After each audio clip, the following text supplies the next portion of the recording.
The fourth mainline game in the Kingdom Hearts series has recently been announced, and with it, a cinematic reveal trailer complete with hints of gameplay.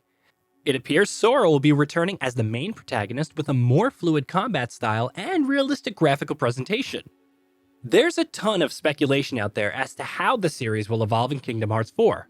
But as captivating as the three mainline games, a bunch of spin-offs, and side games are, there's a handful of things that we hope the developers avoid by the time Kingdom Hearts 4 is released. A muddled storyline. The recently announced Kingdom Hearts 4 is confusingly the 16th game in the series, with each entry thus far contributing to Kingdom Hearts' overarching lore. At worst, it's a knotted, muddled mess. Sure, the outlandish complexity of Kingdom Hearts' narrative is part of the appeal for longtime fans, but the crisscrossing timeline of multiple spin-offs and side games means even the most ardent of fans will have trouble picking up where Kingdom Hearts 3 had left off. Instead, perhaps Kingdom Hearts 4 is an opportunity for the developers to provide some sort of narrative reset. It would encourage new players to the series and avoid excessive mental gymnastics in those players who stuck with the series despite its convoluted storyline. Endless exposition. Playing through Kingdom Hearts games means you'll sit through a bevy of exposition. Explaining how Donald Duck can exist in the same world as Sephiroth is all well and good. Even if their motives aren't exactly clear, the amalgamation of two pop culture titans is pretty charming. It's just that with each new character comes a drawn-out monologue. If you're required to sit through endless explanation that doesn't offer much clarity by its end, this is problematic. Kingdom Hearts 4 has the opportunity to sideswipe much of a character's own explanations for simply existing. Clunky dialogue. Memorable interactions between Kingdom Hearts characters is a primary selling point for the series. It's just that the way they speak to each other, to me, feels like poetry laced with awkward pauses. There's those moments where Riku will ask a question at Mickey Mouse and Mickey will just stare back for a second too long before answering. It's jarring. Now, this clunky implementation of the game's dialogue might go down to the game being translated to English from its native Japanese. I'm no expert, but gaps in conversation might be an unavoidable by-end product of the game's character animations being mapped to Japanese first. Plot points staying unresolved. Whilst Kingdom Hearts 3 brought a satisfactory resolution to the series' overarching Xenohort saga, there's still a raft of questions going all the way back to Kingdom Hearts 1, which are still left unanswered. Kingdom Hearts 3 and the subsequent Kingdom Hearts Melody of Memory left a barrage of questions in their wake too. Just what is inside Lucia's black box? Who is Yozora? Will Kairi ever remember her childhood memories? The interweaving threads of unanswered plotlines are an enticing breadcrumb trail for players of Kingdom Hearts, of course, but something more affirmative and less metaphoric would be appreciated. Lost animation style. Kingdom Hearts 4's trailer appears to all but ditch the cartoon movie style typical of the series up to now in favor of a more realistic looking graphical presentation. In my opinion, the charm and whimsy in Kingdom Hearts art style is a major draw. So moving away from this, while possibly hinting at plot points to come, might not appeal. The more cynical side of me thinks that this altered art style is to make the transition into Marvel and Star Wars kingdoms way more seamless. For me, I'd prefer those universes to adapt to Kingdom Hearts style and not the other way around. Excessive cutscenes. Now, there's nothing inherently wrong with cutscenes. They're a vital storytelling tool to convey plot points and narrative action in a way that gameplay alone just can't support. With a game series like Kingdom Hearts, the chance for narrative progression in a cutscene is appreciated.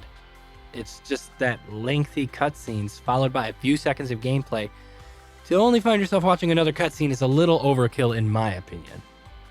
If the cutscene is packed with fluffy exposition, then that's even worse.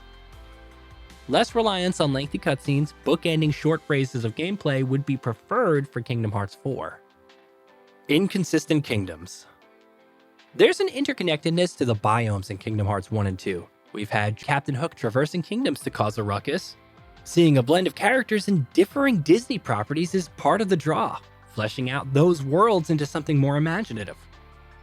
Kingdom Hearts 3 stumbled a tad in this region in my opinion. Take Arendelle from Frozen. To me, it was just endless layers of snow and ice without much thought as to what makes the world special for so many people.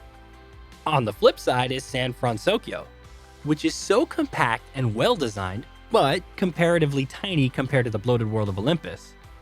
It's a strange problem which can be eradicated by more consistency in world design from the developers. Long development window. The infamously long 14-year stretch between Kingdom Hearts 2 and 3 was painful for many a player. A whole generation of consoles was missed, prompting many a Kingdom Hearts fanatics to comment that we'll have more beyond the current crop of consoles before we get to play Kingdom Hearts 4. Of course, there will likely be spin-offs and DLC in the interim, but nothing cuts it quite like the mainline entries. Let's hope we're not into the 2030s by the time we get to continue Sora's story. No Final Fantasy characters. For a game series built on the marriage of Disney and Final Fantasy, it's strange that the third mainline entry didn't feature Final Fantasy characters. Now, it's been stated by Kingdom Hearts 3 co-director Tai Yasu that the game didn't include anyone from Final Fantasy worlds as this world distracts from the main narrative arc that they were looking to tell. Put simply, Final Fantasy characters just had no bearing on the story's progression, so they were left out.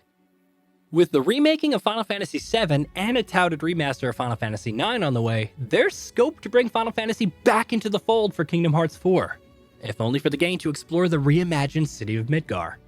Unimaginative inclusion of other Disney properties now, one of the main talking points for Kingdom Hearts 4 is how Disney will incorporate some of their largest properties into the game. I'd say it's fair to assume Star Wars and Marvel Cinematic Universe themed kingdoms will be featured to some degree, but my hope is that these are imaginatively included rather than echoing Kingdom Hearts 3 tracing of other properties' plotlines. There's huge scope for incredible storylines that utilize the breadth of those worlds. Should they simply be standalone worlds which follow the movie plotlines, then this will be nothing more than a missed opportunity. Wayward Camera. Early Kingdom Hearts titles are infamous for their wayward camera angles. The heavy motion of Kingdom Hearts 1 has aged incredibly poorly, with its preference to focus on anything other than combat at times. These issues have been largely ironed out in the subsequent titles, so there's no real reason to think the wayward camera will return in Kingdom Hearts 4. The only concern is with the verticality that looks like it'll be reintroduced in boss battles in the Kingdom Hearts 4 trailer, but all being well, it'll be a seamless gameplay experience. Unintuitive Lock On system. As clunky as the combat could be in Kingdom Hearts 1, at least it was a simple single button press to lock onto your target.